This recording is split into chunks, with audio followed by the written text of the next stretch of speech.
இந்தியாவுடன் மீண்டும் எல்லை வழி வர்த்தகத்தை தொடங்க சீனா ஒப்புதல் அளித்துள்ளது.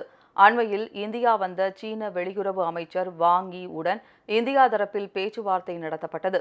அப்போது இரு நாடுகளிடையே எல்லை வழி வர்த்தகத்தை மீண்டும் தொடங்குவது பற்றி விவாதிக்கப்பட்டது. கொரோனா பெருந்தொற்று காரணமாக நிறுத்தப்பட்டிருந்த இந்தியா சீனா இடையேயான எல்லை தாண்டிய வர்த்தகம் இமாச்சல பிரதேசத்தில் உள்ள ஷிப்கிலா கணவாய் வழியாக மீண்டும் தொடங்க சீனா கொள்கை அளவில் ஒப்புதல் அளித்துள்ளதாக தகவல் வெளியாகியுள்ளது. சீன வெளியுறவு அமைச்சர் உடனான பேச்சுவார்த்தையின் போது இந்த முடிவு எட்டப்பட்டதாக இமாச்சல பிரதேச அரசு தெரிவித்துள்ளது.